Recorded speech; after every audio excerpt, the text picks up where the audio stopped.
The economy needed a COVID-19 stimulus, but the government stimulus makes me feel like I stuck my fingers in an electrical socket. I'm overstimulated. Let me explain. But first, let me introduce myself. I'm Steve Hirsch, and this is the Steve Hirsch Podcast. Warning, if you're the kind of person who's offended whenever someone makes fun of Nancy Pelosi, then you're too delicate a flower to handle what I'm going to say. So click off. And another warning, I'm an equal opportunity offender. Now, that doesn't mean I'm bipartisan. I'm a registered Republican, and I plan to vote for Trump. But both parties passed the first stimulus. So I'm going to mock not just the Dems, but also Trump and other Republicans because they deserve it. Oh, and if you like this video, and if you'd like to sign up to hear more of my videos and podcasts, please go to my website, stopdeficits.com, and sign up to get a notification whenever I post a new show. Again, it's stopdeficits.com. It's free, and free is good. Okay, so in case you're not sure who the stimulus packages are for, they're for you, not. What do I mean? Well, the $2 trillion stimulus that's already happened, that equals $9,500 per American adult, but you only got $1,200.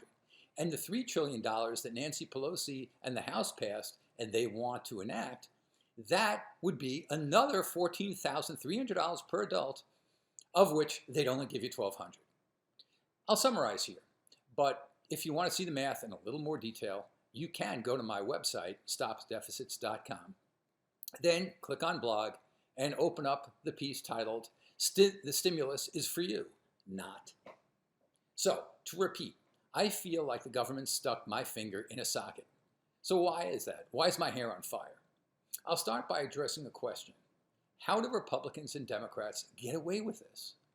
The answer, to borrow a word from Donald Trump, is they do things bigly.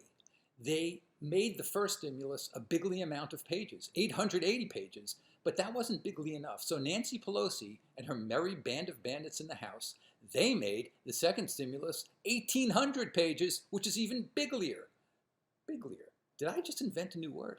But anyway, remember how Tolstoy's War and Peace is famous for being 1,225 pages, which is too long for almost anyone to read? Well, Congress makes its stimulus packages too bigly for anyone to read. Hell, congressmen hire aides to write packages that are so bigly, the congressmen themselves don't even read them. Oh, and it's not just the pages that are bigly. The money's even biglier.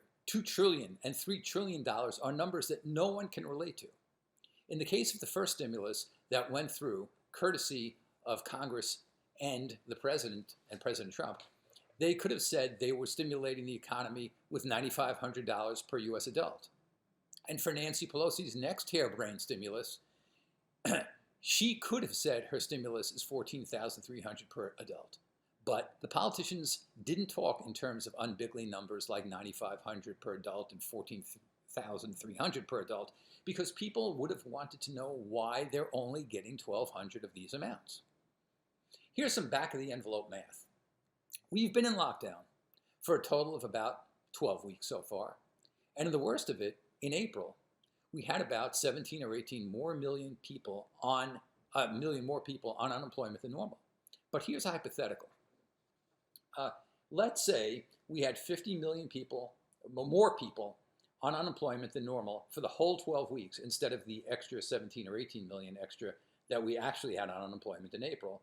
And let's say we had agreed to pay all of the 50 million people $500 a week of unemployment compensation for the last 12 weeks. Well, the total cost would have been 50 million people times $500 per week times 12 weeks, and that equals $275 billion. The Democrats and Republicans spent $2 trillion, which is 7 times the $275 billion. Or to describe this in another way, my hair's on fire because the $2 trillion that the government spent minus the $275 million is $1.725 trillion. Where did the $1.725 trillion go? That should be a big question. It should be the bigliest question. And if you think it was spent to save businesses, let me give you an example if you think it was necessary. There was certain kinds of businesses that got a lot of money. $100 billion, meaning 5% of the $2 trillion stimulus, went to hospitals, the biggest of which are massive publicly traded companies. Yes, hospital lobbyists and PR people are running around saying they needed the $100 billion and they really should have gotten even more. But they're lying. All the hospitals had to do was go to Wall Street and snap their fingers. They could have raised all the money they needed. All they had to do, they could have done overnight offerings of their common stocks, bond issuances, issuances of other classes of stock, or bridge loans, or whatever other monies that they could have got from institutional investors and hedge funds.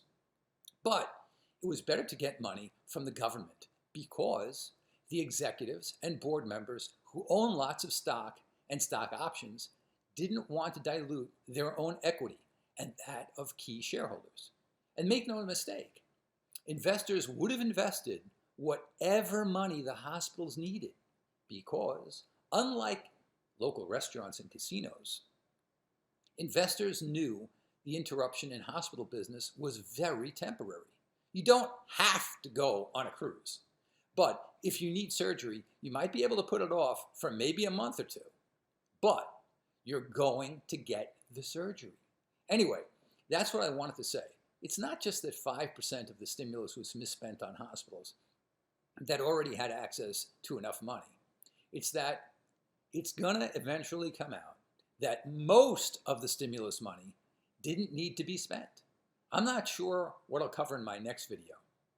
Maybe I'll go over how the stimulus packages are blowing up the money supply and how the inflation caused by the stimulus packages is going to hurt the very people that the stimulus packages purport to help, the lower middle class and the poor.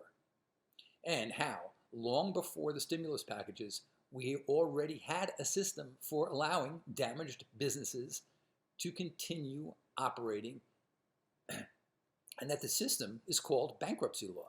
All right, so I'm going to press the little bit of hair that I have back onto the sides of my head, but still, I feel like the government's stuck my finger in a socket. And it's not just my finger. Both parties, the Republicans and the Democrats, are stimulating us by sticking all of our fingers in electrical sockets. The stimulus packages are going to stimulate inflation. So I want to end by saying that if you like this video, please go to my website, stopdeficits.com, and you can go there and subscribe to my e-newsletter to get notifications whenever I post new videos and podcasts. It's free, totally free. And why not subscribe? Why not listen to informative videos and podcasts that are also funny? Again, visit stopdeficits.com and subscribe to the Steve Hirsch newsletter. Bye-bye.